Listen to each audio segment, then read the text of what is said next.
sparkled like shattered stars. She came abreast of the trooper waving his flashlight beam back and forth and powered down her window. She didn't recognize him and thought, must be fairly new. "Looks bad," she said. The trooper said, "We can't let anybody through for a while. If you go back about a mile, you can take 208 on your left." She picked up her camera, showed it to him. "I'm the photographer for the Clarion. Any chance I could get a few shots?" He asked for her identification. She handed him her driver's license. "We don't have press credentials," she said. "I can give you my editor's number if you want, or you can call the barracks. Ask for Milo, Patterson, Delano. They all know me." He studied her license for a few moments. "Wait here," he said. He moved forward about a half-dozen paces, spoke softly into his radio, held her license to the light, and read from it, then returned to Laci. "Pull over and park right here," he said. "Keep your four-ways on.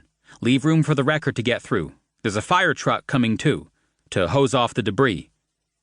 Geez, she thought when she climbed out, because without the air conditioner blowing in her face, the air came at her so thick and warm and lay heavy in her lungs. Then she crossed gingerly toward the ambulance, doing her best to avoid the scattered shrapnel of glass, plastic, and metal, while also letting the camera do its work, click after click. She would take 100 photos for every one printed. Within minutes, she was sweating beneath the slicker. The air smelled of fishing worms and wet leaves, but also of gasoline and oil.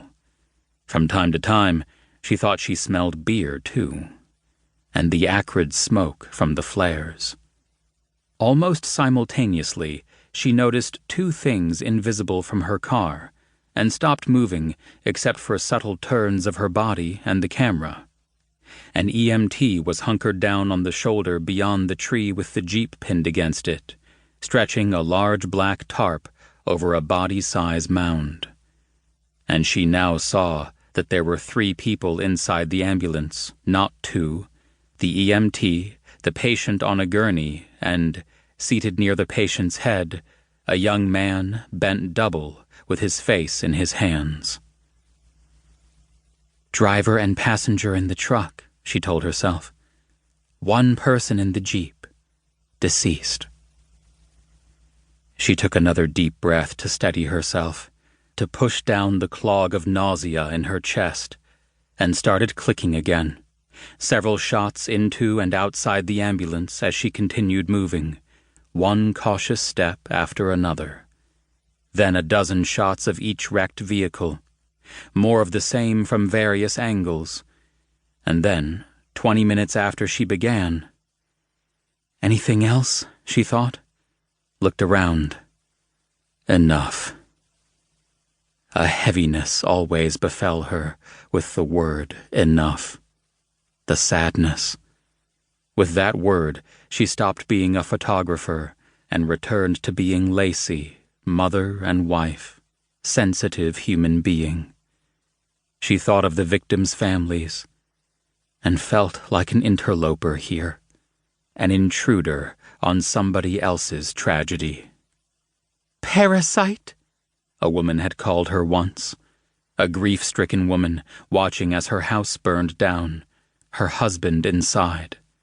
The woman had been drunk, lashing out, but even so, grief was grief.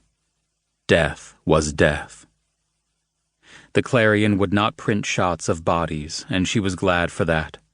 It made her feel a little better about her job. But she took them anyway.